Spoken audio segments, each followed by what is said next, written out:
శ్రీ సాయి సచ్చరిత్ర 29వ అధ్యాయంలో మనం మద్రాసు భజన సమాజం గురించి మాట్లాడుకుంటూ ఉన్నాం.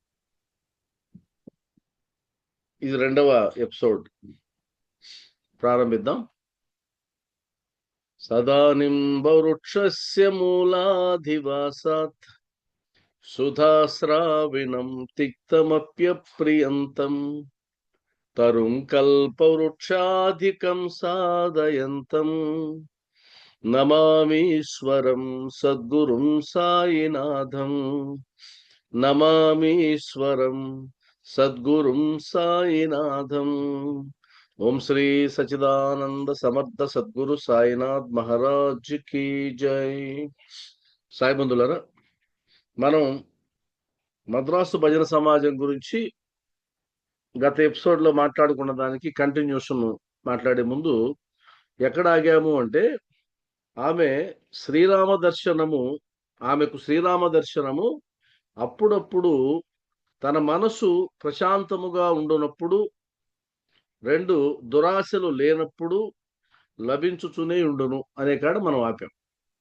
అంటే ఎప్పుడైతే మన హృదయం శుద్ధి అవుతుందో, మనసు పరిపక్వతలోకి వస్తుందో, మనసులో ఎలాంటి మలినాలు లేనటువంటి ఒక స్థితిని మనం పొందగలమో, అప్పుడు భగవంతుడు మన హృదయంలోకి ప్రవేశించడము లేదా మనకు ఆయన ప్రత్యక్షం కావడం, ఆయన మన హృదయంలో ఉన్నటువంటి బింబం ఏదైతే ఉందో అది ప్రతిబింబం కింద మారి మనకు ఎదురుగా కనిపించడం, దాన్నే మన దర్శనం అని అంటాం.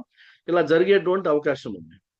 కాబట్టి ఏదైనా కూడా దర్శనం కావాలన్నా లేదు ఆత్మసాక్షాత్కారానుభూతి పొందాలన్నా మనకు మొదటి నుంచి చెప్తున్నటువంటి విషయం ఏంటంటే, నువ్వు హృదయ శుద్ధిని చేసుకో, హృదయాన్ని శుద్ధిగా ఉంచుకో, మనసులోంచి మలినాలు తీసేసుకో, ఇవి తప్ప ఇంకొక మార్గం లేదు అనే చెప్తుంది.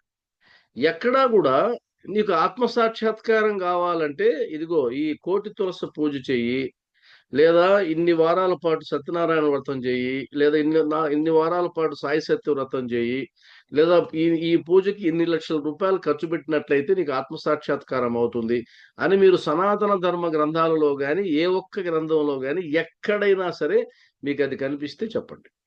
అవి కూడా ప్రామాణిక గ్రంథాలు. ప్రామాణిక గ్రంథాల్లో అలా ఉందా అంటే లేదు. అవి కాదు, తప్పని కాదు నా ఉద్దేశం. అవి మన భక్తిని మనం పెంచుకోవడానికి, మన భక్తిని ప్రకటించుకోవడానికి అవి అవసరమే. పూజలు, వ్రతాలు ఇవన్నీ అవసరమే. కానీ వాస్తవానికి సాధించాల్సిన దాన్ని మరుగున పెట్టేసి వీటికి మాత్రమే ప్రాధాన్యత ఇచ్చినట్లయితే అది అజ్ఞానమే అవుతుంది తప్ప జ్ఞానం అయ్యే అవకాశం లేదు.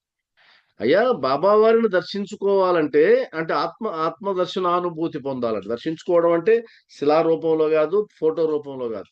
ఆత్మ దర్శనానుభూతిని పొందాలి అంటే గనక నువ్వు నీ భక్తిని ప్రకటించుకునే విధానాలు ఏదైనా పర్లేదు. బాబావారే ఒప్పుకుంటారు. ఆయన బాబావారు చందనం రాసుకున్నా ఒప్పుకున్నారు, పూల కిరీటం పెట్టినా ఒప్పుకున్నారు, అన్ని చేశారు. దాంతో పాటు మనం జ్ఞాన మార్గాన్ని పక్కన పెట్టి మనం కేవలం ఒక తంతుకే ముడిపడినట్లయితే మనం భక్తి మార్గంలో పెద్దగా సాధించేది ఏమీ ఉండదు. ఇది సత్యం. కానీ ఈ సత్యాన్ని అందరూ ప్రకటించరు. ఎందుకంటే ఎవరైతే ప్రకటిస్తారో వాళ్ళకి జనసమూహం అవసరం, భక్త సమూహం అవసరం. ఎప్పుడైతే ఈ ఆత్మజ్ఞానాన్ని తెలుసుకుంటాడో ఇక భక్త సమూహంలోకి రాడు. అతను ఏకాంతాన్ని కోరుకుంటాడు, ఏకాంతంగా సాధన చేయడానికి ఇష్టపడతాడు, ఏకాంతంగా భగవంతుడితో మమేకం కావడానికి ఇష్టపడతాడు. కానీ ఈ ప్రవచనాలు చెప్పే వాళ్ళు ఎవరికైనా సరే సమూహం కావాలి. మందిరాలు నిర్మించిన వారు ఎవరికైనా సమూహం కావాలి. మీరు నన్ను వేరేగా అర్థం చేసుకోవద్దు. ఏమండి మీకు మందిరం లేదు కాబట్టి అది లేదు కాబట్టి అంటున్నా కాదు. నేను సత్యం చెప్తున్నా. ఏదైనా సరే ఒక మందిర నిర్వాహకులకైనా సరే, లేదా ఒక ఆశ్రమ నిర్వాహకులకైనా సరే, లేదు ఒక సమూహాన్ని మెయింటైన్ చేసే వాళ్ళు ఎవరికైనా కావాల్సింది భక్త సమూహం కావాలి. ఆ భక్త సమూహానికి నువ్వు జ్ఞానాన్ని అందించినట్లయితే వాళ్ళు ఏకాంతంలోకి వెళ్ళిపోతారు. వాళ్ళు ఏకాంతంలోకి వెళ్ళిపోయి ఇక భగవంతుడితో మమేకం అయిపోతారు. వాళ్ళకి ప్రపంచంతో ఇంక సంబంధం ఉండదు. ప్రపంచంతో సంబంధం ఉండదు, తీర్థయాత్రలతో సంబంధం ఉండదు, ఇంకొక దాంతో సంబంధం ఉండదు. వాళ్ళు పూర్తిగా మమేకం అయిపోయి భగవంతునితో, భగవంతుని యొక్క ధ్యాసలో, ధ్యానంలోనే ఉండిపోతారు. అది చాలా మందికి ఇష్టం ఉండదు. అందువల్ల అది తప్ప మిగతా అన్ని చెప్తాను. ఈ మధ్య నేను గమనించా మహా జ్ఞానాన్ని పొందినటువంటి స్వాములు కూడా తంతు కార్యక్రమాలే పెడుతున్నారు. ఆ తంతు కార్యక్రమాలు పెట్టడం ద్వారానే ఆ ఆశ్రమానికి కుప్పలు తెప్పలుగా మహిళా భక్తులు, పురుష భక్తులు వస్తున్నారు. వాస్తవానికి దానివల్ల సాధించేది ఏదైనా ఉంది అంటే ఒక 10% మాత్రమే. అది కూడా ఎవరికి వారికి తృప్తి. నేను ఈరోజు అద్భుతంగా పూజ చేశానండి బాబాకి అంటే అది నీకు తృప్తి. అద్భుతంగా పూజ చేశాను. నేను నా తృప్తిగా ఆయనకి ప్రసాదం పెట్టగలిగినాను. తృప్తిగా అలంకరించగలిగినాను. ఇది నీ నీ అనుభూతి అంతే. అంతేగాని ఆధ్యాత్మిక ప్రయోజనం ఉమ్మడిగా ఉండే అవకాశం లేదు. ఇది మనం చెప్పడానికి అవకాశం లేదు గానీ, అది మనసులో పెట్టుకోండి మీరైతే మాత్రం. మనసులో పెట్టుకోండి. ఆధ్యాత్మిక మార్గంలో పరమ ప్రయోజనం ఆత్మశుద్ధి, హృదయ శుద్ధి, మనోశుద్ధి ఇవి తప్ప ఇంకొకటి ఏమి ఉండదు. వాటిని సాధించే క్రమంలో ఏదన్నా చేయొచ్చు. అది వేరే విషయం. కాబట్టి అది ఆమె చెప్పినట్టు దురాశలు లేనప్పుడు, ప్రశాంతంగా ఉన్నప్పుడు నేను అది నాకు భగవంతుని యొక్క దర్శనం అప్పుడప్పుడు తరచుగా అవుతూ ఉండేది అనేది చెప్తోంది. ఇక్కడ తర్వాత ఆశ్చర్యకరమైన దర్శనము. ఆశ్చర్యకరమైన దర్శనం. ఇంకోటి కూడా ఈ విషయంలో చెప్పాలి.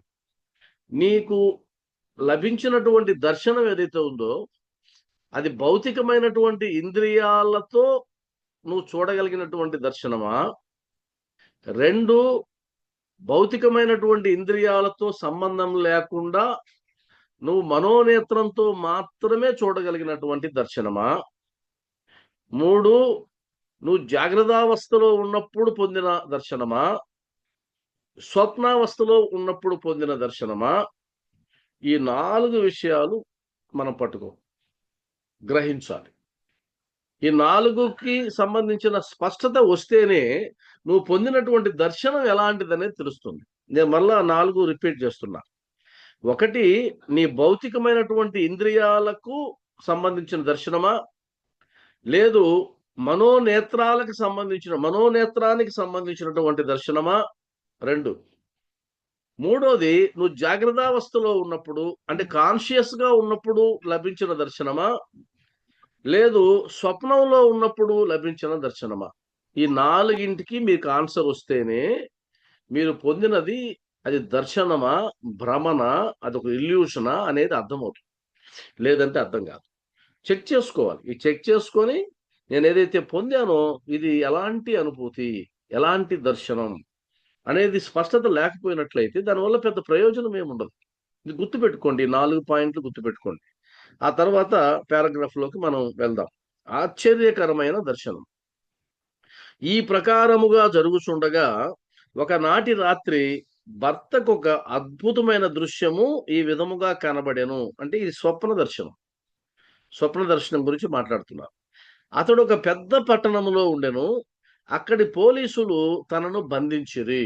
కల్లో జరుగుతున్నటువంటి ఇది సన్నివేశం. తాడుతో చేతులు కట్టి ఒక పంజరమున బంధించిరి. పోలీసు వారు తాడు ముడి మరింత బిగించుచుండగా సాయిబాబా పంజరము దగ్గరనే నిలిచి ఉండట చూచి విచారముగా అతడిట్లనెను. దృశ్యం మీకేం కనిపించాలి? ఆయన ఒక పంజరంలో బంధించబడి ఉన్నాడు. చేతులు వెనక్కి వేసి కట్టేసి ఉన్నాయి. ఆ పోలీసులు ఆ తాడుని ఇంకాస్త బిగిస్తూ ఉన్నారు. అది జరుగుతున్నప్పుడు బాబా వారు అక్కడే ఉన్నారు. ఇక్కడ మనమందరం పంజరంలో బంధించబడి ఉన్నామా లేదా అని ఆలోచిస్తే మనం అందరం కూడా పంజరంలోనే బంధించబడి ఉన్నాం. దాని పేరు కూడా అస్థి పంజరం అని పెడతారు. మీరు చూడండి పేరు కూడా అస్థి పంజరం. ఎంత అద్భుతమైన పేరో చూడండి. మనం ఈ దేహాన్ని ఇలా నిలబెట్టింది ఏది అంటే అస్థి పంజరం. అది కూడా పంజరమే. పంజరంలో ఉన్నాం. ఆ పంజరంలో ఉన్న సంగతి తెలియకుండా ఉండడమే గొప్ప మాయ. అదే మహామాయ అంటాం. మనం బంధించబడే ఉన్నాం. దానికి లోబడే ఉన్నాం. మాయకి లోబడే ఉన్నాం. కానీ మనకెప్పుడు కూడా మనం మాయకి లోబడి ఉన్నామన్న సంగతి తెలియదు. ఈ కర్మ సిద్ధాంతం ఏదైతే ఉందో అది పెద్ద పోలీసు. అసలు కర్మ సిద్ధాంతమే పోలీసు. ఆ పోలీసు నువ్వు ఎప్పుడు నువ్వు సుఖం ఇచ్చినప్పుడు నీ జోలికి రాడు గాని నువ్వేదైనా పాపం చేయాల్సినప్పుడు మాత్రం నువ్వు తప్పించుకోవాలంటే పోలీసు ఒప్పుకోడు. ఖచ్చితంగా చేతులేసి కట్టేస్తాడు. కట్టేసి బాగా బిగిస్తూ ఉంటాడు. ఈ కర్మ పోలీసు అలా చేస్తా ఉంటాడు. అంటే బాగా బిగిస్తా ఉంటాడు. వాస్తవానికి మానవ దేహాన్ని లేదా ఏదో ఒక ఉపాధిని పొందడమే పంజరంలోకి వెళ్ళడం. నువ్వు ఉపాధిలోకి వెళ్ళలేదనుకో, ఇంక పంజరం లేదు. ఇంక స్వేచ్ఛగా ఉంటావు. స్వేచ్ఛగా భగవంతుని సన్నిధిలో ఉండిపోతావు. మన ఆధ్యాత్మిక శాస్త్రాలు చెప్పిన ప్రకారం మనం పరమాత్మలో ఐక్యమైపోయి ఉంటాం. మనకింకా దేహం అవసరం లేదు. దేహము ఈజ్ ఈక్వల్ టు పంజరం. పంజరం కూడా అవసరం లేదు. పంజరం వచ్చింది అంటే నీ కర్మ ఇంకా ఉంది బ్యాలెన్స్. ఆ కర్మలో పుణ్యం ఉంది, పాపం ఉంది. పాపానికి పనిష్మెంట్ ఉంది. ఆ పనిష్మెంట్ ఇచ్చేవాడు పోలీసు. పోలీస్ పనిష్మెంట్ ఇవ్వాలి కదా! నువ్వు తప్పు చేస్తే పట్టుకునేవాడు, దానికి సరెండర్ చేసేవాడు, ఆ తప్పుని ఎక్స్‌ప్లెయిన్ చేసేవాడు, నీకు శిక్ష పడేలాగా చేసేవాడు. పోలీసు యొక్క డ్యూటీలవి. ఆ డ్యూటీలవి. కాబట్టి అలాంటి సన్నివేశం ఆయనకు స్వప్నంలో ఉంది. వాస్తవానికి కలలు ఎలా ఉంటాయంటే, ఈ మనసులో ఏ భావజాలం ఉంటుందో, ఆ భావజాలానికి అనుగుణంగా ఉంటాయి. ఇంకొక అద్భుతమైన విషయం ఏంటంటే, శాస్త్రవేత్తలకు కూడా అంతుపట్టని విషయం ఏంటంటే, కలలు ఎలా వస్తాయని. ఇది పెద్ద శాస్త్రం. స్వప్న శాస్త్రం. ఆ స్వప్న శాస్త్రంలో 2 రకాలు. ఒకటి మనకు ఆధ్యాత్మిక మార్గంలో ఉండే స్వప్న శాస్త్రం ఒకటి. అలా కాదు సైంటిఫిక్‌గా చేసే పరిశోధనలు మెదడు మీద స్వప్నాల గురించి చేసిన పరిశోధనలు అనేకం ఉన్నాయి. అది వేరు. అంటే ఒక స్వప్నం ఎలా వస్తుంది? ఈ బ్రెయిన్ అంత అద్భుతంగా ఎలా ఇమాజిన్ చేస్తుంది? ఈ బ్రెయిన్ ఒకదానికి ఇంకొక దానికి ఎలా ముడిపెట్టుకోగలుగుతా ఉంది? ఒక గొప్ప ఊహా చిత్రాన్ని ఎలా క్రియేట్ చేయగలుగుతుంది? ఎలా సాధ్యమవుతుంది దీనికి? ఆ కలలో అసలు ఎప్పుడూ చూడనివి, ఎప్పుడూ అనుభూతి చెందనివి, అతనికి ప్రాక్టికల్‌గా భౌతికమైనటువంటి ఇంద్రియాలకు పరిచయం లేనివి గూడా ఆ కలలో అది అది అనుభవిస్తూ ఉంటుంది. ఆ మనసు లేదా సబ్‌కాన్షియస్ మైండ్ అన్నది అనుభవిస్తూ ఉంటుంది. ఇది ఎలా సాధ్యం? అనేది అదొక పెద్ద శాస్త్రం అది సైన్స్ అది. దాని మీద ఎంతోమంది శాస్త్రవేత్తలు ప్రయోగాలు చేస్తున్నారు. ఇప్పటి వరకు శాస్త్రవేత్తలకి అంతుబట్టని పదార్థం ఏదైనా ఉంది అంటే మానవుడి యొక్క మెదడు. మానవుడి యొక్క మెదడు శాస్త్రవేత్తలకు అంతుబట్టనటువంటి పదార్థం. ఈ మధ్యనే ఒక శాస్త్రవేత్త ఆశ్చర్యపోయాడంట. అసలు ఎలా గుర్తుపెట్టుకుంటుంది దారుల్నిది? ఒక్కసారి ఒక దారిలోకి వెళ్ళిన తర్వాత మరలా ఆ దారిలోకి వెళ్తే అన్నీ గుర్తు తెచ్చుకుంటా ఉంది. ఆ దారి మొత్తం చూపిస్తూ ఉంది. అది ఎలా చేయగలుగుతా ఉంది? దీనికి ఎలా సాధ్యమవుతుందని తలకాయలు పట్టుకుంటూ ఉన్నారు. మేజర్ అమౌంట్ శాస్త్రవేత్తల మీద, పరిశోధనల మీద ఎక్కువ మొత్తం ఖర్చు పెట్టేటువంటిది మెదడు మీదనే. ఇప్పటి వరకు సైన్స్ అని చెప్పుకునేది ఏదైతే ఉందో, ఆ సైన్స్‌కి మానవ మెదడు ఎంతవరకు అర్థమైంది అంటే కేవలం 10% మాత్రమే అర్థమైంది. 90% ఈ మెదడు గురించి తెలీదు. శాస్త్రవేత్తలకు తెలీదు. మనం మరలా వేరే గ్రహానికి వెళ్ళగలుగుతున్నాం. కోట్ల కిలోమీటర్లు ప్రయాణించగలుగుతున్నాం. కానీ ఇక్కడుండేటువంటి మెదడుని దాన్ని అంతు పట్టలేకపోతున్నాం. కాబట్టి మెదడు దానికి అనుసంధానంగా ఉన్నటువంటి మనసు అది అంత ఈజీ కాదు. మనకు సినిమాల్లో చెప్తుంటారు. మన భారతీయుల గురించి పాట పాడుతూ రేడియో ఒకడు కనిపెట్టాడు. రైల్వే ఇంజిన్ ఒకటి కనిపెట్టాడు. విమానం ఒకటి కనిపెట్టాడు. మనమేమి కనిపెట్టాం అని పాట పాడితే, పిల్లల్ని కనిపెట్టాం అని ఒక హేళనగా ఒక పాట పాడతాడు. మీకు ఆ పాట గుర్తొస్తే. అది ఒకటి కనిపెట్టాడు. ఇది ఒకటి కనిపెట్టాడు. మనమేం కనిపెట్టామంటే పిల్లల్ని కనిపెట్టాం అంటాడు. అంటే భారతీయులు పిల్లలు కనిపెడతారయ్యా! మిగతాదేమి చేయరు అని అన్నంత హేళనగా మాట్లాడతారు. కానీ వాస్తవానికి భారతీయులు గొప్ప శాస్త్రవేత్తలు. ఆ శాస్త్రవేత్తలే ఋషులు. ఋషులకి మించిన శాస్త్రవేత్తలు లేరు. సనాతన ధర్మంలో సైంటిస్టులు ఎవరంటే మహర్షులు. వాళ్ళు దివ్య దృష్టి కలిగిన వాళ్ళు, దూరదృష్టి కలిగిన వాళ్ళు. వాళ్ళు బాహ్య ప్రపంచం గురించి పరిశోధన చేయలే. అంతర్ప్రపంచం గురించి పరిశోధన చేశారు. వాళ్ళు లోపలికెళ్లారు. మిగిలిన ప్రపంచం అంతా బయటికెళ్ళింది. బయటికెళ్ళి ప్రకృతిని చూసింది. మెటీరియల్స్‌ని చూసింది. వాటికి సంబంధించి పరిశోధనలు చేసింది. కానీ మన భారతీయ శాస్త్రవేత్తలు, ఋషులు ఏం చేశారంటే లోపలికెళ్లారు. అసలు ఆత్మ అంటే ఏంటి? మనసంటే ఏంటి? బుద్ధి అంటే ఏంటి? చిత్తం అంటే ఏంటి? వీటి మీద పరిశోధనలు చేసినారు. ఎందుకంటే ఇప్పటికీ అంతుపట్టనివి అవే ప్రపంచానికి. అందువల్లనే మనం ఇంప్లిమెంట్ చేసినటువంటి ధ్యానం కానివ్వండి, ఇంకొకటి కానివ్వండి, ప్రపంచం అంతా పరుగులు పెట్టి భారతదేశానికి వచ్చి శిష్యులుగా మారిపోతారే గాని, భారతీయులు వెళ్ళి ఏ దేశంలో ఏ గురువుకి మా పాదాలు మొక్కిన సందర్భాలు లేవు. ఇక్కడి నుంచి శ్రీకృష్ణ భగవానుడిని తీసుకెళ్తే విదేశాలకి ఇస్కాన్ రూపంలో అక్కడ వాళ్ళు శ్రీకృష్ణ భక్తులు అయిపోయినారు. ఇక్కడ అలాంటిది లేదు. అంటే అర్థం ఏంటంటే ఇక్కడ మనం ఆలోచించాల్సింది, మనకున్న గొప్ప సంపద ఆత్మ గురించి పరిశోధించడం, బుద్ధి గురించి పరిశోధించడం, మనసు గురించి పరిశోధించడం. అందువల్ల ఈ స్వప్నాలు ఎలా వస్తాయి అన్నది అంతుపట్టనటువంటి విషయం. అది అది సామాన్యమైన విషయం కాదు. అది అంతు దొరకడం లేదు కూడా. మీరు కూడా ఆలోచించండి కావాలంటే. ఒక్కొక్క స్వప్నం వెనక ఎన్ని మర్మాలుంటాయి. నేను ఇంతకుముందు నాకొచ్చిన ప్రతి కలని అనలైజ్ చేస్తాను నేను. ఇప్పటికి కూడా అంతే. నేను నమ్మే సిద్ధాంతం ఏంటంటే, కల వచ్చింది అంటే గనక నాకు భగవంతుడు ఏదో ఒక మెసేజ్‌ని ఇస్తున్నాడు. లేదా యూనివర్సల్ మైండ్ అనేదైతే అంటామో, విశ్వ చేతనాత్మక మనసు ఏదైతే అంటామో, సూపర్ కాన్షియస్ మైండ్ అనేదైతే అంటామో, అది మనతో కనెక్ట్ అయ్యి ఉంటుంది విశ్వానికి. కాబట్టి విశ్వం నాతో ఏదో మాట్లాడుతుంది. విశ్వం నాకు ఏదో ఒక సందేశాన్ని ఇస్తుందని బలంగా నమ్ముతాను.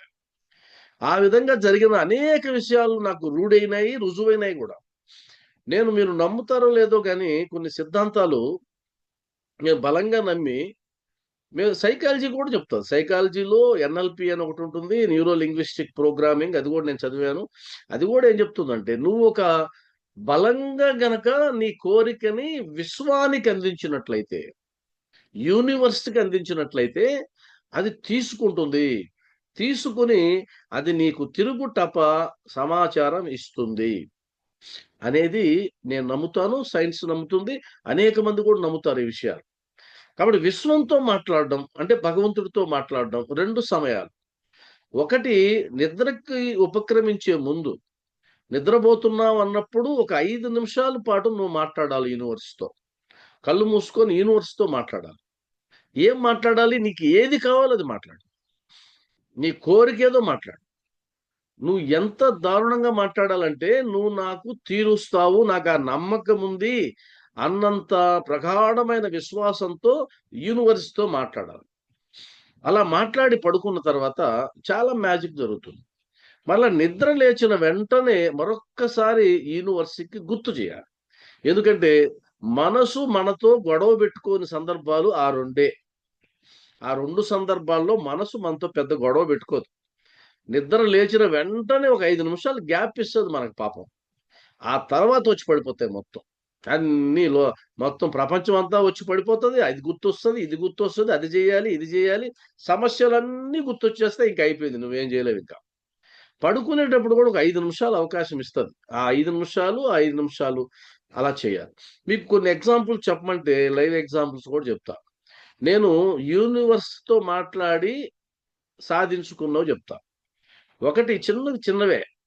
అయి పెద్దవి గూడా గాదు. నేను ఒక జనవరి 1 రోజు ఒక సంవత్సరం నేను యూనివర్స్‌తో మాట్లాడా. ఏం మాట్లాడానంటే, నేను విమానం ఎక్కాలి. అప్పటిదాకా ఎక్కలా. విమానం ఎక్కాలి. విమానం ఎక్కాలి. నా డబ్బుతో ఎక్కకూడదు.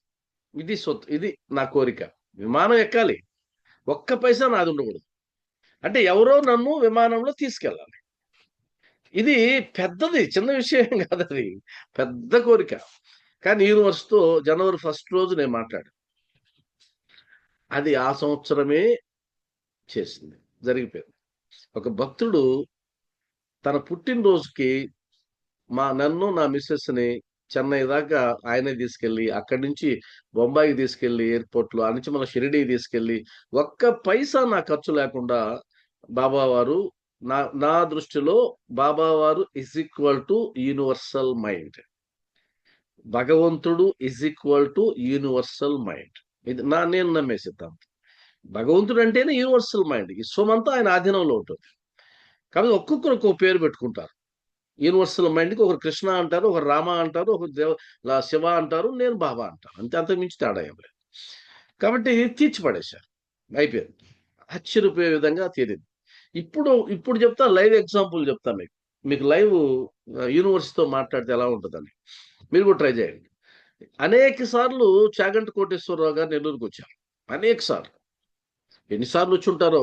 మేము ఇక్కడ కాపురం వచ్చిన తర్వాతనే దాదాపు చాలా సార్లు వచ్చారు. ఎందుకంటే 3 నెలలకోసారి ఎవరో ఒకరు కార్యక్రమం పెడతారు నెల్లూరులో.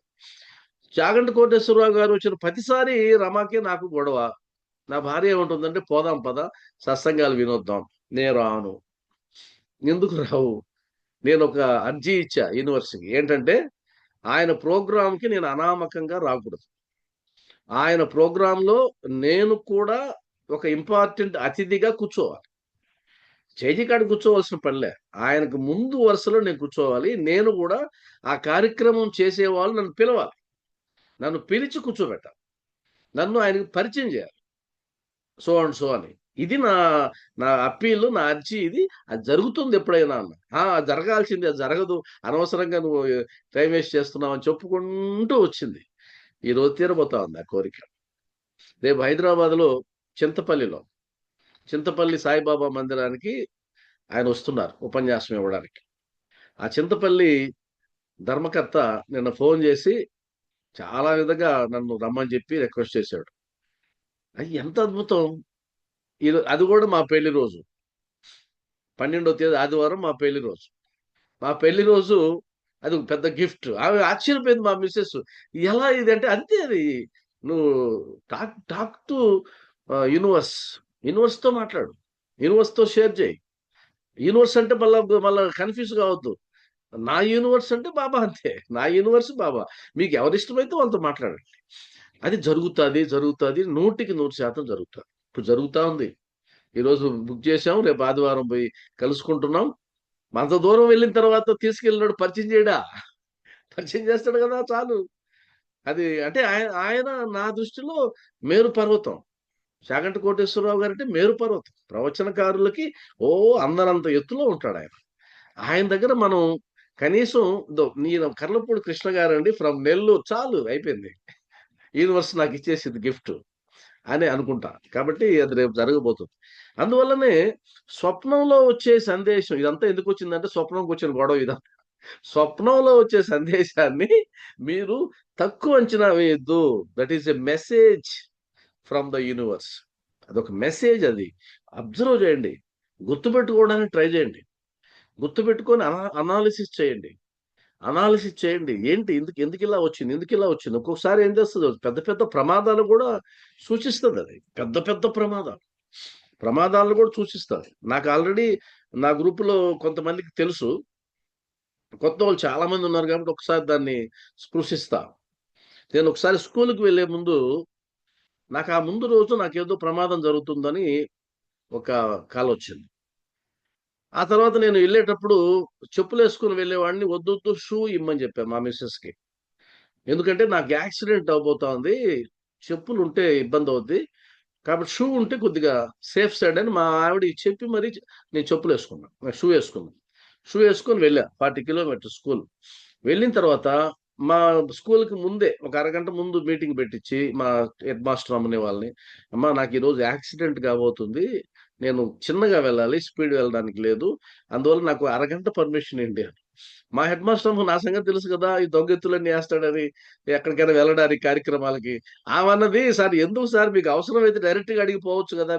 లేదు లేదు నాకు ఈరోజు యాక్సిడెంట్ అవుద్ది. ఇంకొక రిక్వెస్ట్ ఏంటంటే, నా నుంచి ఫోనొస్తే మాత్రం దయచేసి కేర్‌లెస్ చేయొద్దు. పరిగెత్తుకొని రండి. నేను పడిపోయి ఉంటాను. అసలు వాళ్ళు నన్ను ఎలా చూసారంటే ఎంత పిచ్చోడిలాగా చూసారు. నాకు కూడా అనిపిస్తుంది పిచ్చని. సరే స్కూలు వదిలే ముందే బయలుదేరేసాను హాఫ్ అన్ అవర్ ముందు. బైపాస్ రోడ్ ఎక్కాను. అంతా ఆలోచిస్తూ వస్తున్నాను. ఇదంతా మన భ్రమ. ఇదేంటి ఇది జరగదులే ఇదంతా అనుకున్నాం. బైపాస్ దిగేసాను. బైపాస్ దిగేస్తే రిలాక్స్ అయిపోయినాను. రిలాక్స్ అయిపోయి మనకు హెల్మెట్ కూడా ఫ్రీగా అద్దం కూడా తీసేసి, ఇంకేముంది వచ్చేసాం గదా! దిగేసాం గదా! అని అనుకున్న సెకన్‌లో ట్రాక్టర్ వెనక ఆడుకుంటున్న ఒక అమ్మాయి పరిగెత్తుకుంటూ వచ్చేసింది. పడిపోయాను అంతే. పడిపోయినాను. వేలు ఇరిగిపోయింది. పెద్ద యాక్సిడెంట్.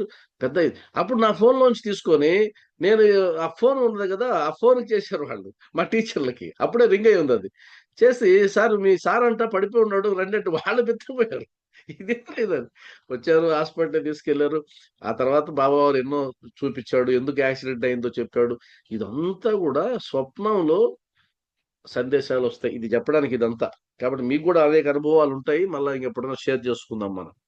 కాబట్టి ఆ రాత్రి అతనికి ఒక కల వచ్చింది. ఒక పంజరంలో బంధించబడి ఉన్నట్టు, పోలీసులు ఆయన చేతికి కట్టిన తాడును బిగిస్తున్నట్టు, అదే సందర్భంలో బాబా వారు పక్కనే ఉన్నట్టు.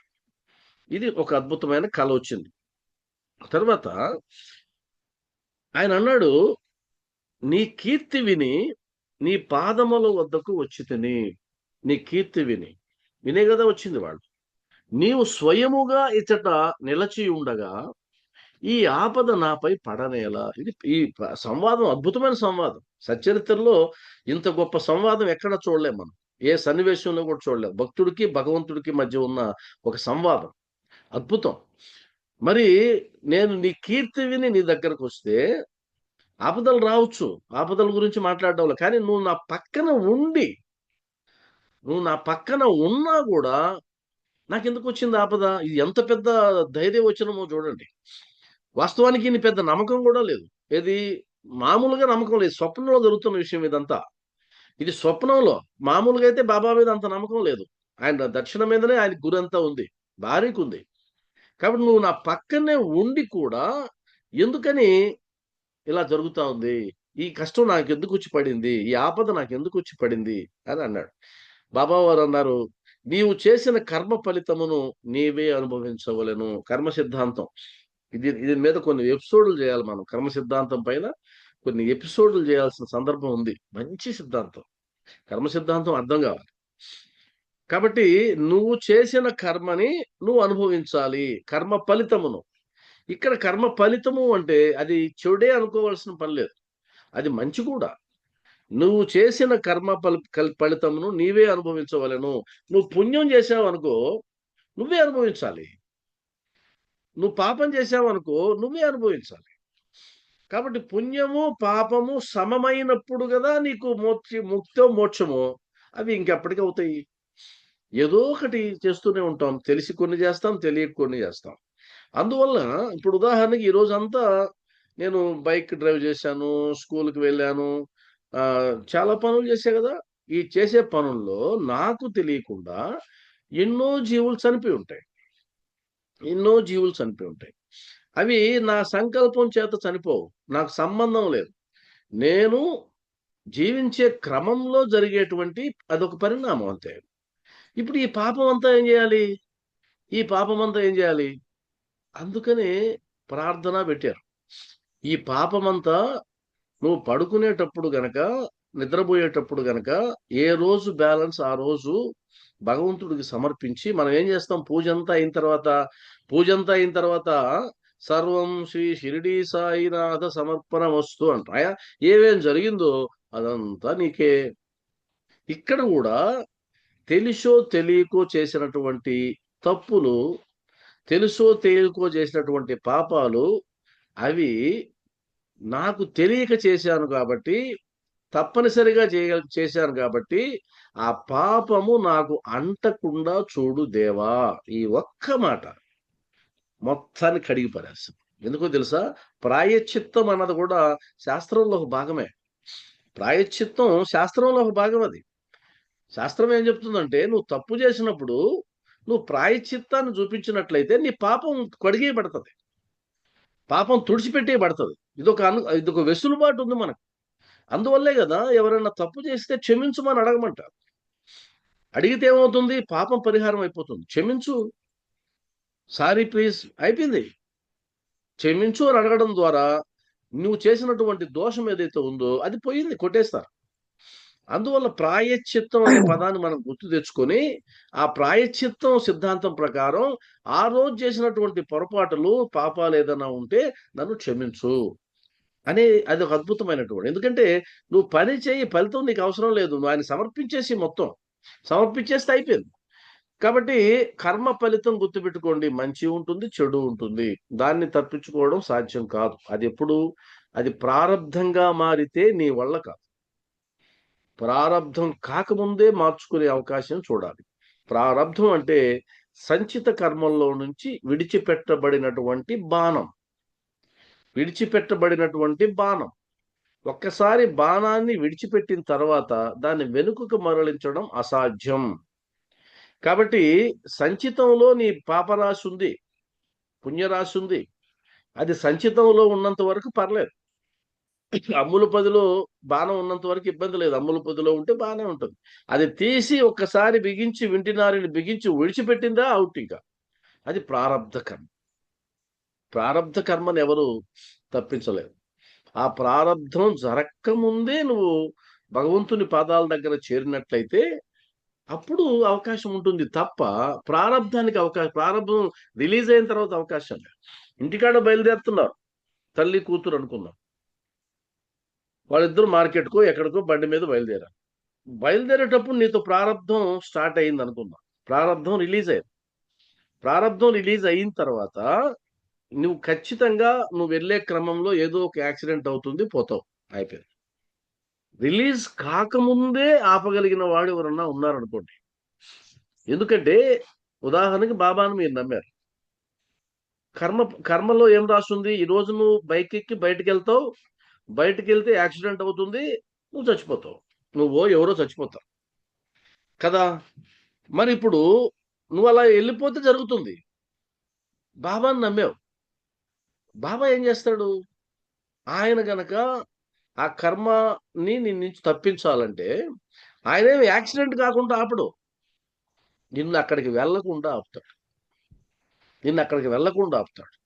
ఎవరో ఒక సందర్భానికి వస్తారు. అమ్మా చిన్న పని ఉందమ్మా నీతో మాట్లాడాలి. అయ్యో నేను బయలుదేరుతున్నానే.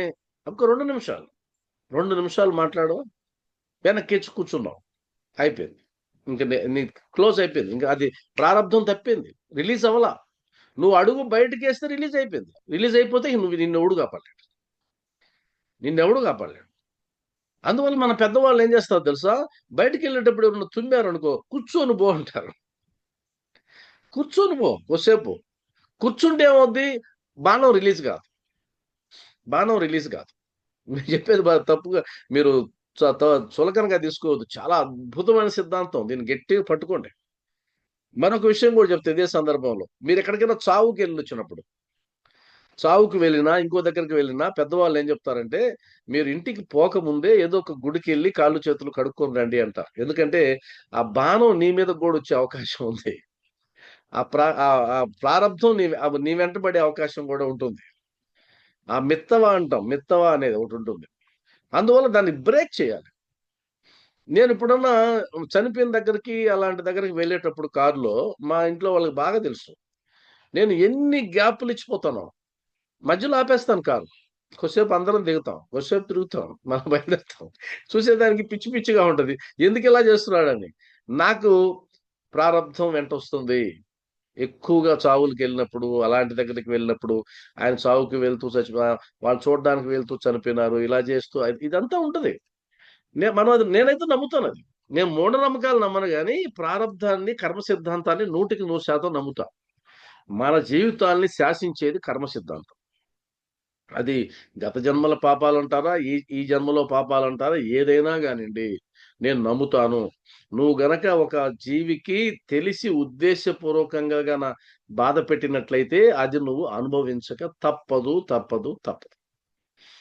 నాకు తెలిసిన ఒక వ్యక్తి తన ఇంట్లో సాకుకునేటువంటి ఒక పిల్లికి అది అరుస్తుందని దాన్ని మంచిగా పిలిచి అన్నం పెట్టి ఆ పిల్లి తింటూ ఉంటే ఆ అన్నం పెట్టినటువంటి నీళ్లు పోసినటువంటి దాంట్లో కరెంటు పెట్టాడు. అది చచ్చిపోయింది. పిల్ల చచ్చిపోయింది. అందరూ తిట్టారు. అది నన్ను ఈ విధంగా హింస పెడతా ఉంది, ఊరికే గోల చేస్తా ఉంది, తలకాయని పుట్టిస్తా ఉంది. చంపేశాడు, కరెంటు పెట్టి చంపాడు. అయిందా? ఈ జన్మలోనే ఆయన ఉన్నప్పుడే, ఆయన జీవించి ఉన్నప్పుడే ఆ కుటుంబం నరకాన్ని చూసింది. నరకాన్ని చూసింది ఆ కుటుంబం. ఒక అబ్బాయి వాళ్ళ కొడుకు పోతూ ఉన్నాడు. లారీ పోతూ ఉంది. ఆ లారీ పోతూ ఉంటే ఆ లారీ పక్కన అబ్బాయి మెడలో కండువాలాగా వేసుకున్నాడు. లారీని క్రాస్ చేస్తూ ఉన్నాడు. ఈ కండువా వెళ్ళి లారీకి తగులుకున్నది. కండువా వెళ్ళి లారీకి తగులుకొని అబ్బాయి లారీ కిందకి వెళ్ళిపోయాడు కొడుకు. ఆ తర్వాత ఇంకొక కొడుకు కరెంట్ షాక్, ఇంకొక కొడుకు ఉరి, మొత్తం చిన్న భిన్నం అయిపోయింది కుటుంబం. చిన్న భిన్నం. నేను నమ్ముతా బలంగా కర్మ సిద్ధాంతాన్ని. ఎంత బలంగా నమ్ముతానంటే, ఉద్దేశపూర్వకంగా నువ్వు గనక ఒక జీవికి, అది మనిషి గాని, పశుపక్షాదులు ఏదైనా సరే, ఉద్దేశపూర్వకంగా నువ్వు హాని చేశావంటే, నువ్వు దాన్ని తప్పించుకోవడం నీ తరం కాదు. నువ్వు జీవించి ఉన్నప్పుడే అది అనుభవిస్తావు ఖచ్చితంగా. జీవించి ఉన్నప్పుడే. రామదాసు లాంటి వాడే జైల్లో పడ్డాడు గదా! దాని కథ మీకు తెలుసు గదా! రామభక్తుడే జైల్లో అనుభవించాడు. దానికి కారణం పలానా సందర్భంలో పలానా తప్పు చేసినాను అని. కాబట్టి సాయిబంధులారా, కర్మ సిద్ధాంతాన్ని నమ్మండి. ఇక్కడ బాబా చెప్పినటువంటిది, నీవు చేసిన కర్మ ఫలితమును నీవే అనుభవించవలెను. అంతే, తిరుగులేదు ఇంకా. మనం పుణ్యం చేసినా కూడా అనుభవిస్తావు. ఒకరు ఆకలి తీర్చావనుకో, అది నీకు ఖచ్చితంగా కలిసొస్తది అంతే. ఒక ఆకలి తీర్చావు, నీకు కలిసొస్తది. నువ్వు ఆకలితో అల్లాడుతుంటే ఎవరో ఒకరు వచ్చి నీకలా నీకు సేవ చేస్తారు. ఖచ్చితంగా చేస్తారు. నువ్వు అడక్కపోయినా చేస్తారు. అది విషయం. అడక్కపోయినా చేస్తారు. నువ్వు బాబా సేవ చేసుకుంటూ ఉంటే ఆయన నిన్నంత ఈజీగా విడిచిపెట్టేస్తాడా? విడిచిపెట్టే అవకాశమే లేదు. ఖచ్చితంగా ఆయన ఏ సందర్భంలోనైనా నిన్ను ఆదుకుంటాడు. ఏ రూపంలోనైనా ఆదుకుంటాడు. నేను షిరిడీకి వెళ్తూ ఉంటే ఆ బాత్రూమ్‌ల పక్కన నేను పడుకున్నా. బాత్రూమ్ పక్కన సీట్ దొరక్క, రిజర్వేషన్ దొరక్క. కేరళ ఆమెకేం సంబంధం కేరళ ఆమె. మనకేం పరిచయం? పెద్దామె అందులో. ఆమొచ్చి పైకి లేపి, "this is not your place. ఇక్కడ నువ్వు పడుకోకూడదు. లేచి రా" అని చెప్పి ఆమె కూర్చొని నాకు సీట్ ఇచ్చింది. ఎలా సాధ్యం అండి ఇదంతా? ఎలా సాధ్యం? ఆమె కూర్చొని నాకు సీట్ ఇచ్చింది. అంటే బాబా నిన్ను వెంబడిస్తూనే ఉంటాడు. నువ్వు చేసే ఒక మంచి పనికి ఫలితం ఎప్పుడు ఆయన బట్వాడా చేస్తూనే ఉంటాడు. బట్వాడా చేస్తూనే ఉంటాడు. ఇయన్నీ మీకు కూడా అనుభవాలుంటాయి. కాబట్టి ఆయనన్నాడు అనుభవించాలి. అప్పుడు రామదాసు ఏమంటున్నాడు చూడండి, అద్భుతమైన మాట. ఈ జన్మలో నాకిట్టి ఆపద వచ్చుటకు నేనేమీ పాపం చేయలేదు. అంటే నాకు తెలిసి, నేను పుట్టి బుద్ధిరిగిన తర్వాత అనే పదం వాడుతుంటాం మనం ఎక్కువ. నేను పుట్టి బుద్ధిరిగిన తర్వాత ఇప్పటి వరకు నేను శిక్ష అనుభవించేంత పాపం నేనేం చేయలేదు. నేను మంచి చేశాను. మేము భగవద్ సంకీర్తన చేసుకుంటూ ఉన్నాం. భగవన్నామ సంకీర్తన చేసుకుంటూ ఉన్నాం. భగవంతుడి గురించి పాటలు పాడుకుంటూ ఉన్నాం. భజన చేసుకుంటూ ఉన్నాం. వాళ్ళిచ్చింది తీసుకుంటూ ఉన్నాం. పొట్టపోసుకుంటున్నాం. ఎక్కడ మేము ఎవరికీ దోషం చేయలేదు. అపకారం చేయలేదు. కాబట్టి సింపుల్‌గా చెప్పేశాడు. ఈ జన్మలో నాకిట్టి ఆపద వచ్చుటకు నేనేమి పాపము చేయలేదు. కన్ఫర్మ్. ఈ ఈ ఈ ఇక్కడి వరకే చెప్పిందాయన. బాబా వెంటనే ఒప్పుకుంటాడాయన. ఈ జన్మలో కాకున్నా గత జన్మలోనేమైనా పాపం చేసి ఉండవచ్చును. ఇది ఎంత అద్భుతం అనమాట. సరే ఇప్పుడంటే నీకు తెలుసు. కానీ గత జన్మ నీకు తెలీదు గదా! అంతకుముందు జన్మ నీకు తెలీదు గదా! కాబట్టి చాలా మంది అడుగుతుంటారు, నేను ఏ పాపం చేశాను ఇప్పుడు చేసిన పాపం కాదమ్మా అది. అంతకుముందు ఉంది బ్యాలెన్స్. ఆ బ్యాలెన్స్ ఉంది. ఇప్పుడు కూడా కొంతమందిని చూస్తుంటాం. చచ్చిన ఒక్క రూపాయి ఒక సేవా కార్యక్రమానికి ఖర్చు పెట్టరు. ఒక్క రూపాయి దానం చేయరు. ఒక్క మంచి పని చేయరు. కూడబెట్టుకుంటూ పోతుంటారు. చివరికి వడ్డీతో కట్టేస్తారు కట్టాల్సినోళ్ళకి, అది వేరే విషయం. బాబా ఒప్పుకోడు. ఖచ్చితంగా కట్టిస్తాడు. కాబట్టి నేనంత పాపమేం చేయలేదనంటే, నువ్వు ఇప్పుడు చేసుండకపోవచ్చు. గత జన్మల్లో నువ్వు చేసుండొచ్చు కదా! నీకు తెలుసా? ఆ ఎరుకుందా నీకు? నీకు తెలీదు. ఆయనకు తెలుసు కాబట్టి అంటున్నాడాయన. తర్వాత ఈయన ఎంత అద్భుతం అంటే మహానుభావుడు రామదాస్ గారు. ఎంత జ్ఞానాన్నిచ్చాడో మనకి ఈ సంభాషణ ద్వారా. ఆయనన్నాడు, "గత జన్మలో నేనేమైనా పాపం చేసి ఉన్నచో" అవునండి చేశాను. అయితే ఏమి చేసి ఉన్నచో, నీ సముఖమున దాని నేల నిప్పు ముందర ఎండుగడ్డి వలె దహనము చేయరాదు. ఎందుకు దాన్ని అలా ఎత్తిపెడతారు మీరు? నేను మీ సమక్షంలో ఉన్నా. కాబట్టి గత జన్మ పాపం ఉన్నా గూడా అది మాడిపోవాలి గదా! మసైపోవాలి గదా! మీ సమక్షంలో. ఎండుగడ్డి మ ఎండుగడ్డి వలె. ఎందుకని? అది దహనం చేయరాదు. ఎందుకు చేయరాదు? నువ్వెందుకు చేయలేదు? నువ్వున్నావు గదా ఇక్కడే. మొదటి నుంచి పోలీసులు కట్టినందుకు బాధ లేదు. పంజరంలో ఉన్నందుకు బాధ లేదు రామదాస్‌కి. దేనికి బాధపడుతున్నాడాయన? చెప్పండి. దేనికి బాధపడుతున్నాడు? పంజరంలో కట్టినందుకు గాదు. పంజరంలో ఉన్నందుకు గాదు. పోలీసులు కట్టినందుకు గాదు. దేని బాధపడుతున్నాడు? ఎవరు చెప్తారు? బాబా ఎదుట ఎన్ని జరుగుతున్నా బాబా పట్టించుకోలేదు. ఆ బాబా ఉండడం ఆయనకి ఇబ్బంది అవుతుంది అక్కడ. కాబట్టి నీ సమక్షంలో నేనున్నా ఇవన్నీ జరుగుతున్నాయి. అంతేగాని ఆయన ఆయన ప్రార్థన ఇంకొక విధంగా లేదు. బాబా నన్ను ఇంత బాధేస్తా ఉంది, కట్టేస్తుంటే నొప్పి వస్తా ఉంది, పంజరంలో ఉండలేకపోతున్నాను. ఇది మాట్లాడడం లేదు. మొదటి నుంచి ఇది కాదు. నువ్వు ఇక్కడ ఉండి నువ్వేం చేస్తున్నావు? ఒకవేళ ఇంకో జన్మలో చేశాను కూడా అయితే నువ్వు ఉన్నావు కదా, ఎందుకు తీసివేయలేదు దాన్ని అని అంటున్నాడు. దహనం ఎందుకు చేయరాదు అని ప్రశ్నిస్తున్నాడు. అప్పుడు బాబా వెంటనే ప్రశ్న, అద్భుతమైన ప్రశ్న, నీకట్టి విశ్వాసము కలదా? ఈయన మొత్తం తీసుకొచ్చి ఎక్కడ పెట్టాడు బాబా? నీ జీవితంలో ఏదైనా ఒక అనుగ్రహం రావాలి అంటే విశ్వాసానికి సంబంధించిందిరా నాన్న. అంతేగాని నేను అనుగ్రహం ఇవ్వలేనని కాదాడ. నేను అనుగ్రహం ఇవ్వగలను. నీ పాప పుణ్యాలు పక్కన పెట్టి కూడా ఇవ్వగలను. ఒకవేళ నువ్వు పాపం చేసున్నా ఇవ్వగలను. కానీ నా అనుగ్రహం నీ మీదకి ప్రసరించాలంటే మధ్యలో సంశయం అనే గోడ ఉన్నట్లయితే ప్రయోజనం లేదు.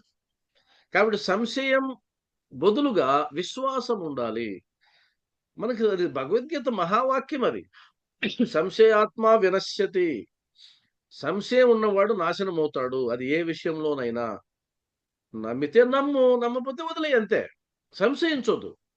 అదొక వ్యక్తిని గాని, భగవత్ స్వరూపాన్ని గాని సంశయించొద్దు. సంశయాత్మ వినశ్యతి. వాడు ప్రశాంతంగా జీవించలేడు. కాబట్టి నీకు సంశయానికి బదులు ఏముండాలి? విశ్వాసం ఉండాలి. ఆ విశ్వాసం నీకుందా? ఎందుకంటే ఈ స్వప్నమంతా ఆ విశ్వాసాన్ని పెంచడానికే చేస్తున్నాడు ఆయన. అతను ధనం మీద ఉండే ఆశని కాస్త భగవంతుని మీదకి మళ్లించాలి. అలా మళ్లించాలి అంటే క్రియేట్ చేయాలి. ఏదో ఒక సంఘటన క్రియేట్ చేయాలి. స్వప్నంలో క్రియేట్ చేస్తున్నాడు. ఇంకొక అర్థం కూడా ఉంది తెలుసా? దీంట్లో ఇంకొక గూఢార్థం ఏంటంటే, మనం బాబా వారికి జాగ్రత్తావస్థలోనే కాదు ఆధీనంగా ఉండేది. స్వప్నావస్థలో కూడా ఆయనకి ఆధీనంలో మనం. సారీ. ఎందుకంటే మన స్వప్నంలోకి వచ్చి ఆయన ఎలా ఇప్పిస్తాడు కళ? ఇప్పుడు జరుగుతోంది అదే కదా. రామదాసిలోకి వెళ్ళి రామదాసి కలగంటుంటే దాన్ని ఆయన కంట్రోల్ చేస్తున్నాడు. కాబట్టి భగవంతుడి యొక్క కంట్రోల్ మూడవస్థల్లోనూ ఉంటది. జాగ్రత్తావస్థలో ఉంటది, స్వప్నావస్థలో ఉంటది, సుషుప్తావస్థలో ఉంటది. ఇంకా ఎక్కువ మాట్లాడితే తురీయ అవస్థలో కూడా ఉంటది. 4 అవస్థల్లో ఉంటది. కాబట్టి భగవంతుడి యొక్క కంట్రోలు ఒక దగ్గరే ఉంటదని ఏం లేదు. టోటల్ నువ్వు ఆధీనమైతే, ఆయనకి బానిసవైతే గనక అన్ని అన్ని అవస్థల్లో కూడా ఆయన నీకు తోడుగా ఉంటాడు అనేది. కాబట్టి నీకంత విశ్వాసం కలదా అని అడుగా, అతడు కలదు అన్నాడు. కలదు. అప్పుడు ఏమో బాబా అనలేదు, తెలీదు అనలేదు, విశ్వాసం ఉందా? ఉంది అన్నాడు.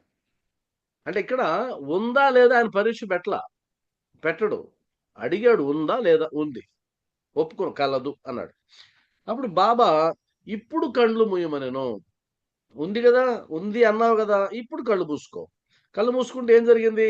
అతడు కళ్ళు మూసి తెరుచునంతలో ఏదో కింద పడిన పెద్ద చప్పుడయ్యను. ఏదో కింద పడింది. పోలీసు వారు రక్తము కారుచు పడిపోయి ఉండిరి. పోలీసు వాళ్ళు రక్తము కక్కుతూ అంటే వాళ్ళ యొక్క ప్రభావం పూర్తిగా పోయింది. బాబావారి అనుగ్రహం నీ మీద పడితే కర్మ నిన్ను ఏమీ చేయలేదు. అది అలా కింద పడి చతికిల పడాల్సిందే. అది గురువుకు మాత్రమే సాధ్యం. మూర్ఖులు ఒప్పుకోరు గాని గురువుకి మాత్రమే సాధ్యం. నీ కర్మని మార్చడం ఆయనకి మాత్రమే సాధ్యం. ఎందుకు అంటే ఆ కర్మకి ప్రధాన కారణం అజ్ఞానం. తప్పు ఎందుకు చేశాడు ఒక వ్యక్తి? అజ్ఞానంతో చేశాడు. కాబట్టి అజ్ఞాన ఫలితమే చెడు కర్మ, జ్ఞానం ఫలితం పుణ్యకర్మ. తెలుసుకున్నవాడు పుణ్యం చేస్తాడు, మాయలో ఉన్నవాడు పాపం చేస్తాడు. కాబట్టి నీలో ఉన్న అజ్ఞానం కారణంగా మాత్రమే కదా నువ్వు తప్పు చేసావు, పాపం చేసావు. ఇప్పుడు ఆ పాపం పోవాలి అంటే నీకు జ్ఞానం రావాలి. అనుగ్రహం కాదు కావాల్సింది, జ్ఞానం కావాలి. ఆ జ్ఞానం ఎక్కడి నుంచి వస్తుంది? గురువు వల్లనే వస్తుంది. గురువు వల్ల మాత్రమే సాధ్యం. ఈరోజు కొంతమంది సాయి భక్తులు మనం చూస్తే వాళ్ళు ఎంతో ప్రశాంతంగా, ఎంతో సౌమ్యంగా, వాళ్ళ జీవన విధానం మారిపోయింది. అంటే అర్థం ఏంటి? బాబా వారు వాళ్ళ జీవిత విధానాన్ని మార్చి పారేశారు కదా! అలా మార్చడానికి కారణం ఏంటి? వాళ్ళకి జ్ఞానం వచ్చింది. ఏదైతే శాశ్వతమో దాన్ని మర్చిపోయి అశాశ్వతమైన దాన్ని పట్టుకొని తిరుగుతున్నాము ఇప్పుడు దాకా. ఇదంతా అశాశ్వతం. ఎప్పుడైనా ఈ ప్రాణం వెళ్ళిపోతుంది. కాబట్టి వెళ్ళే లోపే నేను చక్కదిద్దుకోవాలి. దీపం ఉండంగానే చక్కదిద్దుకోవాలి. కాబట్టి మనిషిగా పుట్టినందుకు, దుర్లభమైనటువంటి ఈ మానవ జన్మను ఎత్తినందుకు, నేను ఎంతకాలం భూమి మీద ఉంటానో, నేను నా జీవితం 10 మందికి ఉపయోగపడేలాగా ఉండాలి. భగవంతుని మార్గంలో వెళ్ళేటట్లుగా ఉండాలి. నేను వెళ్ళిన తర్వాత నా పేరు చెడుగా రాకూడదు. మంచి అనుకోకపోయినా పర్లేదు. చెడ్డ పేరు తెచ్చుకోకుండా వెళ్ళాలి. ఎందుకంటే శాశ్వతంగా నేనుండను గానీ నా కీర్తి ఉంటుంది. నా అపకీర్తి కూడా ఉంటుంది. ఇక్కడ శాశ్వతంగా ఉండేది నీ దేహం గాదు. నీ కీర్తి శాశ్వతంగా ఉంటుంది. అందువల్ల చనిపోయిన వాళ్ళకి మనం ఏం పెడతాం? కీర్తి కీర్తిశేషులు శేషులు. అని పెడతాం. కీర్తిశేషులు అంటే ఆయనకి మిగిలిన శేషం ఏమన్నా ఉంది అంటే అది మిగిలిందయ్యా అంటాడు. ఆ కీర్తి అపకీర్తి కూడా అయ్యుండొచ్చు. అపకీర్తి శేషులు కూడా అయ్యుండొచ్చు. కానీ మనం మోరల్‌గా అలా అనం గాబట్టి చనిపోయిన వాళ్ళందరికీ అదే జెప్తాం. చనిపోయిన వాళ్ళందరిని అసలు చనిపోయిన వాళ్ళ గురించి చెడు మాట్లాడడం ఆధ్యాత్మిక మార్గంలో ఎల్‌కేజీ లెవెల్ వాడు. ఎవరైనా చనిపోతే ఇక ఆ బంధం తెగిపోయింది. చెడు అనేది నీ నీ దా నీ దరిదాపులోకి కూడా రాకూడదు. రామాయణంలో అద్భుతమైన ఎగ్జాంపుల్.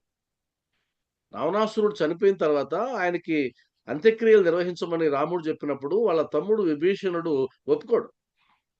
ఒప్పుకోకుండా ఆ దుర్మార్గుడికి నేను చెయ్యను అంటాడు. అప్పుడు రాముడు చెప్పిన అద్భుతమైన బోధలో ఆ వ్యక్తితో వైరం గాని, ఆ వ్యక్తి పట్ల ఉన్న మన చెడు భావన గాని, ఆ వ్యక్తి ప్రాణంతో ఉన్నంత వరకే. అతను చనిపోయిన తర్వాత అవన్నీ ఉండవు, మాసిపోతాయని అద్భుతమైన బోధ చెప్తాడు. కాబట్టి ఎవరైనా చనిపోతే, ఆ చనిపోయిన వ్యక్తిని చెడు మాట్లాడావంటే నీకెక్కడ లేని పాపం చుట్టుకుంటది.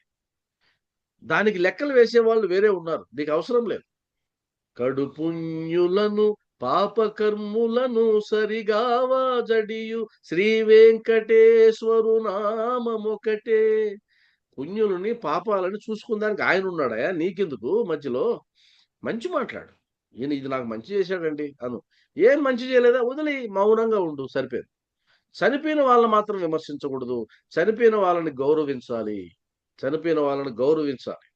ఎందుకంటే మనతో పాటు జీవించి, మనతో పాటు ఇంతకాలం ఉండి, ఈరోజు భగవంతుడి దగ్గరికి వెళ్ళాడనే భావనతోనే ఉండాలి. మనం శవం దగ్గరికి వెళ్ళినప్పుడు ఎందుకు దండం పెడతాం? శవం దగ్గరికి వెళ్ళినప్పుడు దండం పెడతాం మనం 2 చేతులెత్తి. తెలిసిన వాళ్ళు ఎవరైనా సరే నమస్కారం పెడతారు. ఎందుకు నమస్కారం పెడతాం? నువ్వు భగవంతుడిని చేరుకున్నావు. ఈ జన్మని విడిచిపెట్టి, ఈ దేహాన్ని విడిచిపెట్టి నువ్వు భగవంతుడిని చేరుకున్నావు గాబట్టి నీకొక నమస్కారం. అంతే. అదొక అద్భుతమైన విషయం. మనం ఎప్పుడన్నా తిరుత్తనికి వెళ్తూ ఉంటారు. ఆహ్, సుబ్రహ్మణ్య స్వామికి మొక్కుకుంటూ వెళ్తుంటారు. తిరుమలకి వెళ్తుంటారు. అయ్యప్ప స్వామికి వెళ్తుంటారు. ఆ వెళ్ళిన దగ్గరికి ఏం చేస్తాం మనం? వాళ్ళ పాదాల మీద మొక్కుతాం గదా! వాళ్ళ పాదాల మీద పడతాం. ఎందుకంటే వాళ్ళు యాత్ర చేస్తున్నారు. స్వామిని చూడడానికి వెళ్తున్నారు. కాబట్టి వాళ్ళ పాదాలు పట్టుకుంటే పుణ్యం వస్తదని. మరి ఇప్పుడు ఈయనెక్కడికెళ్ళాడు చనిపోయి? భగవంతుడి దగ్గరికి వెళ్ళాడు. కాబట్టి ఆయనకు నువ్వు నమస్కారం పెట్టాలా? నమస్కారం పెట్టాలి. అందుకని మనకు పెడతారు పెద్దవాళ్ళందరూ గూడా. కాబట్టి ఈయన అడిగింది అద్భుతమైనటువంటి మాట. "నీకట్టి విశ్వాసం కలదా?" అంటే, "ఉంది" అన్నాడు. ఉంది అన్నాడు గాబట్టి, వాళ్ళు పోలీసులందరూ గూడా ఆ విధంగా పడిపోయి కనిపిచ్చారు. అంటే కర్మ అతని మీద ప్రభావాన్ని చూపించలేదు. అది పోయింది. కర్మ ప్రభావాన్ని చూపించకుండా పోయింది. ఆ తర్వాత అతడు మిక్కిలి భయపడి బాబా వైపు చూసెను. అప్పుడు బాబా ఏమన్నాడు? పోలీసు వారు పడిపోవడం గాదు. పోలీసు వారు రక్తము కారుచూ పడిపోయి ఉంటది. అంటే పోలీసులంటే భయం స్వప్నంలో గూడా భయమే పోలీసులంటే. మామూలుగా కాదు. స్వప్నంలో కూడా భయపడుతున్నారు చూడండి. పో వాళ్ళు రక్తం గారి పడిపోయారు. తాను బంధ విముక్తుడై ఉండెను. అతడు బంధ విముక్తుడైన దానికి సంతోషపడ్డంలే. ఇదో పెద్ద సైకాలజీ ఇది. బంధ విముక్తుడినైనానబ్బా! హ్యాపీగా ఉంది అనడంలే. నువ్వు బంధ విముక్తుడిని చేసావు. కానీ అక్కడే పెద్ద ఘోరం జరిగింది గదా! పోలీసులు రక్తం గారి పడిపోయుంటారు. అప్పుడు బాబా అన్నాడు, అతడు మిక్కిలి భయపడి బాబా వైపు చూసాను. ఎందుకు భయపడ్డాడు? ఇప్పటిదాకా పంజరంలో ఉన్నాడు. పంజరంలోంచి బయటకొచ్చాడు. బయటకొస్తే భయపడాల్సిన పని లేదు. కానీ అక్కడ జరిగింది ఘోరం. పోలీసులు అందులో వాళ్ళు రక్తం కక్కుకొని ఉన్నారు. అప్పుడు ఆయనన్నాడు, బాబా బాబా ఏమన్నాడో తెలుసా? "ఇప్పుడు నువ్వు బాగా పట్టుబడితివి." ఇంకొద్ది భయపెట్టాడు. బద్ధ విముక్తుడిని జేసి విడిచిపెట్టలా. ఇప్పుడు బాగా పట్టుబడ్డావు, ఆఫీసర్లు వచ్చి నిన్ను బంధించెదరు అని కాస్త ఇంకొద్ది మెలికి పెట్టాడు. ఇప్పుడు గనక విశ్వాసం కలదు అన్నాడు గదా! కలదు అన్నప్పుడు ఇప్పుడేమనాలి ఆయన? నువ్వుండగా నాకేం భయం బాబా! నువ్వుండగా నాకేం భయం? ఆఫీసర్లు రాని, ఎవరైనా రాని నన్నేం చేస్తారు? నువ్వున్నావు గదా! ఇది. ఆ కలదు అన్న మాటకి ఇక్కడ రావాలి. ఆ ఆన్సర్ రావాలి. నీకంటే విశ్వాసము గలదా? కలదు. పోలీసులు నెత్తురు గక్కున పడిపోయారు. భయపడిపోయినాడు. ఇప్పుడు నిన్ను బాగా ఇరుక్కున్నావు. నిన్ను ఆఫీసర్‌లు వచ్చి నిన్ను పట్టుకుపోతారన్నాడు. ఇప్పుడేం రావాలి మాట? నన్నెవరేం చేస్తారు బాబా? నువ్వున్నావు గదా నాకు. అది విశ్వాసం అంటే. మరి అది ఉందో లేదో చూద్దాం. అతడు ఇటులా విన్నవించెను. నీవు తప్ప రక్షించు వారెవరును లేరు. అది విశ్వాసం. విశ్వాసం ఉంది అన్నాడు గదా! మళ్ళా వెంటనే పరీక్ష. విశ్వాసం ఉంది అంటే పరీక్ష పెట్టేసాడు చూడు. విశ్వాసం ఉంది అని కేవలం మాటలతో అన్నాడా? నిజంగానే ఇతని హృదయంలో విశ్వాసం ఉందా? Checking point. ఆ చెక్ చేసేవా అది అద్భుతమైన పరిస్థితది. ఆ చెక్ జేయడమే మనకు పెద్ద సమస్య. మనం ఒక్కొక్కసారి భ్రమ పడిపోతాం. కనుక్కోలేం. ఆయన చెకింగ్‌ని తట్టుకోలేం. ఒక్కోసారి తట్టుకోలేని పరిస్థితి. నువ్వు వెంటనే పైనేమన్నాడు? విశ్వాసం కలదా? కలదు. మరి ఇప్పుడు ఈ మాటలు అనకపోతే గనక, "నువ్వెందుకిలా జేశావు బాబా? నన్ను ఇరికించడానికే జేశావు. ఇప్పుడు నా గతేంటి? నన్నెవరు కాపాడతారు?" అన్నాడనుకో అది అబద్ధం. కానీ ఇక్కడ అద్భుతమైన మాటేంటంటే, ఆయనన్నాడు, "నీవు తప్ప నన్ను రక్షించు వారెవ్వరును లేరు. నన్ను ఎటులైనా కాపాడు." నువ్వు కాపాడాల్సిందే నువ్వు తప్పదు. నువ్వు తప్ప ఇంకెవరున్నారు నాకు? నీవు తప్ప అనే పదం వచ్చింది అంటే, అది శరణాగతి భావన. ఎప్పుడైనా సరే మన నోటి గుండా గూడా అప్రయత్నంగానైనా సరే, నాకు బాబా తప్ప ఇంకెవరున్నారండి అన్నారంటే అయిపోయింది. నువ్వు శరణాగతి అయిపోయినావు బాబాకి. ఆ పదం రావాలి. అప్రయత్నంగా రావాలి. నీకు తెలియకుండానే రావాలి. ఒక ఆపద వచ్చినప్పుడు నీకు బాబా గుర్తు రావడం, నీకొక ఆపదొచ్చినప్పుడు నాకాయన ఉన్నాడని నమ్మడం, ఒక ఆపదొచ్చినప్పుడు నీవు తప్ప ఇంకెవరు కాపాడతారు అనడం. ఈ 3 సంకేతాలు. నువ్వు శరణాగతి అయ్యావు బాబాకనడానికి సంకేతాలు. ఎందుకంటే, మనం పడిన వెంటనే అప్రయత్నంగా అమ్మ అనే పిలుపు ఎలా వస్తుందో, నువ్వు ఎక్కడ ఈ చిన్న ప్రమాదం జరిగినా, నీ జీవిత కాలంలో జరిగిన, నీ వయసు 60 ఏళ్ళైనా, 70 ఏళ్ళైనా, నువ్వు కింద పడితే అమ్మ అనే అంటావు. అమ్మ అని ఎందుకంటావంటే, అమ్మ తప్ప నా బాధను అర్థం చేసుకునే జీవి ఈ భూమి మీద ఎవరు లేరు. అమ్మ తప్ప. అమ్మ లేకపోయినా సరే, అమ్మ లేదు. అయినా గూడా అమ్మ అనే అంటాం. అది అమ్మ మీద ఉండేటువంటి ప్రేమ.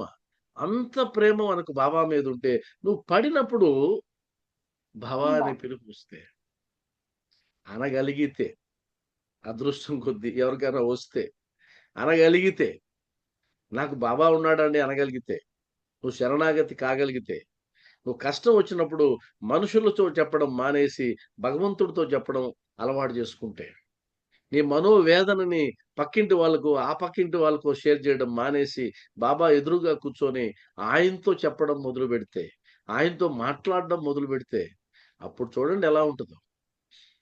నీ మనసు ఎలా ఉంటదో చూడండి. నీ హృదయం ఎలా మారిపోతుందో. అసలు మాట్లాడడం మొదలుపెట్టాలి మనం. అసలు కూర్చొని పూజా గది ముందు మనం అష్టోత్తరాలు చదువుతాం. పూజ చేస్తాం. అయింది చేయనియండి అంతా అయిన తర్వాత, నువ్వు మాట్లాడు ఆయనతో. అది ప్రార్థన. ప్రార్థన అంటే మాట్లాడడం. కొంతమంది మనసుతో మాట్లాడతారు. కొంతమంది పైకి మాట్లాడతారు. పైకి మాట్లాడడం ఎప్పటికీ శ్రేయస్కరం. మనసులో మాట్లాడడం అన్నది ఈ మనసు అంత ప్రశాంతంగా ఏమి ఉండదు. ఆ మాటలు ఆ ఆలోచనతో పాటు ఇంకొక ఆలోచనలొచ్చి పడిపోతూ ఉంటాయి. కానీ నువ్వు వాయిస్‌తో మాట్లాడితే అది డిస్టర్బ్ కాదు. అందువల్ల మాట్లాడండి అనంటాం. కాబట్టి ఎప్పుడైనా సరే బాబాతో మాట్లాడడం. నేను నా మనవరాలతో మాట్లాడిస్తున్నా రోజు. బాబా బాబా దగ్గర ఆమె చిన్న చిన్నగా మాట్లాడుతూ ఉంది. నాకు చదువు రావాలి, మా అన్నకి చదువు రావాలి. ఇయన్నీ అలవాటు చేస్తున్నాం. మాట్లాడాలి. బాబాతో మాట్లాడాలి. ఇప్పుడు ఏదన్నా కొట్టారనుకో, బాబా దగ్గరికెళ్ళి బాబా కొట్టాడు అని చెప్పే స్థితికి పిల్లల్ని కూడా తీసుకురావాలి. తప్పేం కాదది. అది మూఢత్వం ఏం కాదు. అంటే నన్ను కాపాడడానికి ఆయన ఉన్నాడని చిన్న వయసులో పడితే ఎంత ఎంత ధైర్యం అది మనోధైర్యం గదా! మనకి ఈ వయసొచ్చినప్పుడు వచ్చింది. వాళ్ళకి చిన్నప్పుడే వస్తది. కాబట్టి నీవు తప్ప రక్షించు వారెవరును లేరు. నన్ను ఎటులైనా కాపాడుము. అప్పుడు బాబా వానిని కండ్లు మూయమనెను. వాడట్లు చేసి తిరిగి కనులు తెరుచున్నంతలో వాడు పంజరము నుండి విడుదలైనట్లు బాబా పక్కన ఉన్నట్లు కనిపించెను. అతడు బాబా పాదములపై పడెను. ఇక్కడ వరకు ఆపుదాం. నెక్స్ట్ పారాగ్రాఫ్ ఇంకోసారి చూద్దాం. కాబట్టి ఇక్కడ ఈరోజు మనం మాట్లాడుకున్న విషయాల్లో అద్భుతమైనటువంటి విషయాలు, మనం గుర్తుపెట్టుకోవాల్సిన విషయాలు చాలా ఉన్నాయి. అది నేను వెంటనే పెట్టేస్తూ ఉన్నా. మరలా వింటారనే ఉద్దేశంతో వెంటనే పెట్టేస్తూ ఉన్నా. కాబట్టి ఈరోజు మద్రాసు భజన సమాజానికి సంబంధించిన 2వ ఎపిసోడ్ పూర్తయింది. మరలా మనకు మంగళవారం 3వ ఎపిసోడ్ ఉంటుంది.